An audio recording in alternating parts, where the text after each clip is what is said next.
বিচার বিভাগকে প্রভাবিত করার কথা আমরা এর আগে শুনেছি, যেমনটি বললাম আমরা সেই পরিবর্তনটি চাই। কিন্তু যেমনটি আপনি শুনলেন, আশরাফ কাসরা উল্লেখ করলেন, সেরকম গুণগত পরিবর্তন আমরা কিন্তু এরকম ভাবে দেখছি না। বিএনপি ক্ষমতায় আসলে বিচার বিভাগ স্বাধীনভাবে কাজ করবে, এটা জনমানুষকে কি বলে আপনি বিশ্বাস করাবেন? আমরা যে আগের প্রবণতা দেখে এসেছি যে বিচার বিভাগে যখন যারা ক্ষমতায় থাকে তাদেরই লোকজনকে আপনার এখানে বিভিন্ন পদে নিয়োগ দেওয়া হয়, তাদেরই লোকজন, নেতাকর্মীরা বা আত্মীয় পরিজন বিশ্বস্ত লোকেরাই বিচারক হিসাবেও নিয়োগ পায়। সেই ট্রেন্ডটা কিন্তু আমরা এবারও দেখলাম। জামাতের লোকজন, জামাত ইসলামের সাথে, যাদের সাথে তাদের আস্থায় আছে বা বিএনপির আস্থায় আছে, এরকম লোকজন এখানে জড়িত হয়েছে বলে অভিযোগ আছে। এই কথাগুলো অনেকেই বলেছে। তো এরকম যদি হয়, এবং যেমনটা এখানে আসলো যে ওসমান হাদির, শরীফ ওসমান হাদির হত্যাকারীকে এর আগে জামিন দেওয়া হয়েছে কিভাবে, এরকম আমরা দেখেছি যে আরো আইনজীবী আছেন যারা অপরাধীর পক্ষে লড়াই করেছেন। সেই বিষয়গুলোতে আপনারা দলীয়ভাবে কিভাবে এটাকে মোকাবেলা করবেন বিচার বিভাগকে স্বাধীন রাখার জন্য?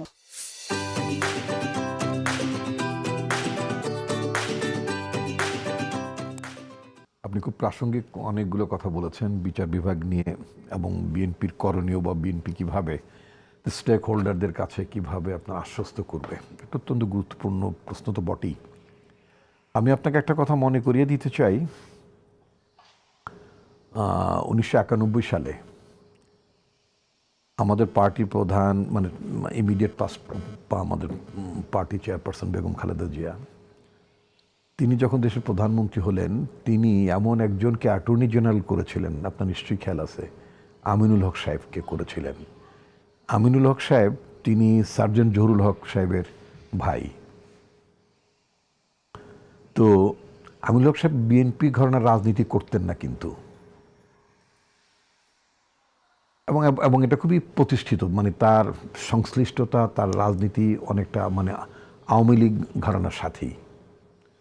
তদুপরি তিনি একজন ভালো আইনজীবী, তিনি রাষ্ট্রের মানে আইন কর্মকর্তার শীর্ষ পদে থেকে তিনি ন্যায় বিচার নিশ্চিত করতে পারবেন, এটা কিন্তু আমাদের পার্টি তৎকালীন চেয়ারপারসন বেগম খালেদা জিয়া তিনি কিন্তু এটা অনুভব করেছিলেন, এবং তিনি আমিনুল হক সাহেবটি কন্টিনিউ করেছিলেন সেখানে।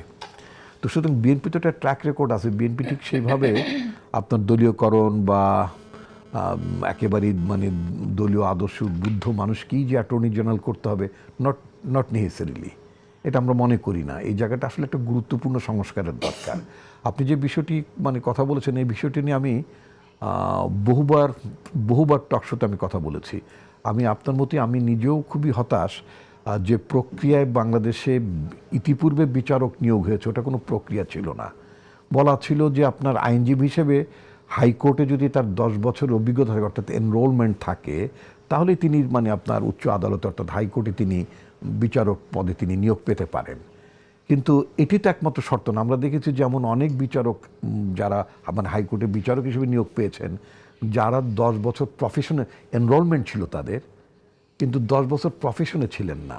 এমনকি প্রফেশনে তো ছিলেনই না, তাদের খুব গুরুত্বপূর্ণ মামলায় তাদের কোনো আরজি আর্গুমেন্ট এগুলো আপনার ডিএলআরে কিন্তু আপনার রেকর্ডেডও ছিল না, এটা রিপোর্টেডও না। তো একটা আপনি যে একজন ভালো প্রতিদোষ আইনজীবী, মানে দুভাবেই তো বাংলাদেশে আইন মানে বিচারক নিয়োগ হয়, একটা হচ্ছে আপনার বেঞ্চ থেকে নেওয়া হয়, আবার কখনো আপনার ইয়ে থেকেও নেওয়া হয়, কি বলে আপনার যারা জুডিশিয়াল সার্ভিসে আছেন, এক্স ডিস্ট্রিক্ট জাজ, তাদের কর্মদক্ষতা থেকে সেখান থেকেও নেওয়া হয়। এখন আমরা যেটা দেখতে পেলাম সেটা হচ্ছে যে রাজনৈতিক পরিচয়ের কারণে নিঃসন্দেহে বাংলাদেশে ইতিপূর্বে বহু মানে বিচারক নিয়োগ হয়েছে বটে, কিন্তু বিচারকরা আপনার যখন ওই চেয়ারে বসেছেন তারপর থেকে তারা খুবই নিউট্রাল রোল প্লে করেছেন। আমি আমার ছাত্র জীবনে আমি অনেকগুলো পাবলিক ইন্টারেস্ট লিটিগেশন করেছি, পরবর্তীতে পাবলিক ইন্টারেস্ট লিটিগেশন করেছি। আমি আপনার নিশ্চয়ই খেয়াল আছে 96 সালে অত্যন্ত একটা গুরুত্বপূর্ণ মামলা ছিল সরকারি কর্মচারীদের যে রাজনৈতিক ভূমিকা পালন করা। ওই যে আপনার খেয়াল আছে যে জনতার মঞ্চ গঠন করেছিলেন মানে কিছু সরকারি কর্মকর্তারা, এবং তারা অংশ নিয়েছিলেন সেখানে।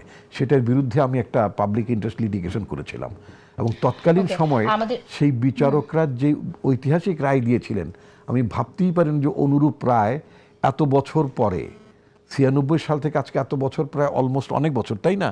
এত বছর পরে আমি এই ধরনের একটি বিষয় নিয়ে যদি আমি আদালতের শরণাপন্ন হতাম, সেখানে আমি এইরকম একটা রুল পেতাম কিনা আমি যথেষ্ট মানে সন্দেহ। ওকে, আমি ঠিক আছে জি, আমরা আমরা চাই যে যে উদাহরণগুলো আছে, অতীতে যে ভালো উদাহরণগুলো আছে সেটাকে মাথায় রেখে সেরকম ভাবেই যে দলই ক্ষমতায় আসুক না কেন তারা সিদ্ধান্ত নেবে, সেটা আমরা আশা করি।